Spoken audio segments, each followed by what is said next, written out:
Terima kasih Anda masih bersama kami di Sapa Indonesia Siang. Saudara, serangan udara yang dilancarkan oleh Iran ke Israel merusak pangkalan udara Nevatim. Serangan ini dilakukan sebagai balasan atas tindakan Israel menyerang konsulat Iran di Suriah yang menewaskan 16 orang. Amerika Serikat yang selama ini kerap ikut campur melindungi Israel memastikan negaranya tak akan terlibat dalam perang ini.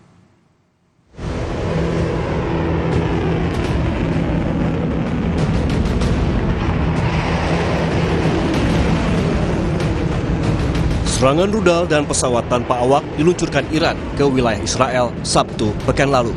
Serangan ini sebagai balasan atas serangan yang dilakukan Israel yang menyasar kompleks konsulat Iran di Damaskus, Suriah 1 April lalu. Visual lainnya memperlihatkan saat sejumlah rudal tampak berterbangan di atas langit tepi barat pada Minggu pagi, ketika Iran melancarkan serangan militer langsung pertamanya terhadap Israel dengan mengirimkan drone, rudal jelajah, dan balistik ke arah Israel. Serangan Iran ke Israel dipicu oleh peristiwa pada 1 April 2024. Saat itu, Israel melancarkan serangan udara ke gedung konsulat di kompleks kedutaan besar Iran di Damaskus, Suriah. 16 orang tewas, salah satunya petinggi militer Iran. 7 April, Menlu Iran mengancam akan melakukan serangan balasan ke Israel. 12 April, Amerika Serikat mengeluarkan peringatan perjalanan bagi warganya. 14 April, Iran melancarkan serangan ke Israel. Sementara itu, Korps Garda Revolusi Islam Iran mengonfirmasi puluhan rudal dan pesawat tak berawak yang diluncurkan ke Israel berhasil mencapai target. Kementerian Luar Negeri Iran menyatakan serangan itu didasarkan pada pasal 51 Piagam PBB. Iran akan tegas mempertahankan kedaulatan, integritas teritorial, dan kepentingan nasionalnya.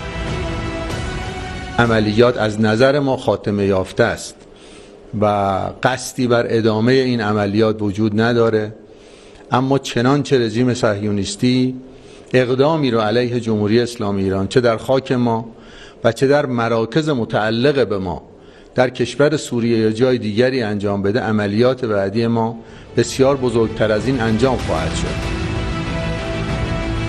Di sisi lain, militer Israel merilis visual yang menunjukkan kerusakan kecil di pangkalan udara Nevatim yang disebabkan serangan udara Iran.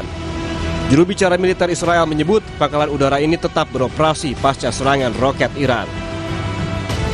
Serangan rudal Iran juga tampak meluncur di langit Yerusalem.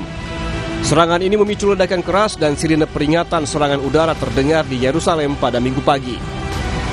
Departemen Layanan Darurat Israel mengatakan serangan yang dilancarkan Iran menargetkan beberapa kota di Israel dan menyebabkan cederanya seorang anak laki-laki berusia 10 tahun. Merespons serangan Iran, puluhan pesawat tempur Israel dikerahkan untuk membantu pertahanan udara Israel. Juru bicara militer Israel mengklaim berhasil mencegat 99% serangan, yaitu lebih dari 300 rudal dan drone yang diluncurkan Iran.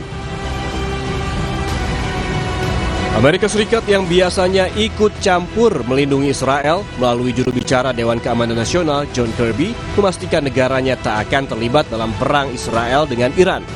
Kirby mengatakan Amerika Serikat menghormati sikap Israel jika akan merespons serangan tersebut. Namun Amerika tidak menginginkan perang meluas di kawasan tersebut. Now, whether and how the Israelis will respond, that's going to be up to them. We understand that and respect that. But the president's been very clear. We don't seek a war with Iran. We're not looking for escalation here. We will continue to help Israel defend itself. Sementara itu, Kementerian Luar Negeri Indonesia mencatat ada 115 WNI yang menetap di Israel. Kemlu memastikan tidak ada WNI yang terdampak serangan Iran. Akibat serangan itu, ruang udara sejumlah negara berpotensi ditutup demi keamanan penerbangan komersial.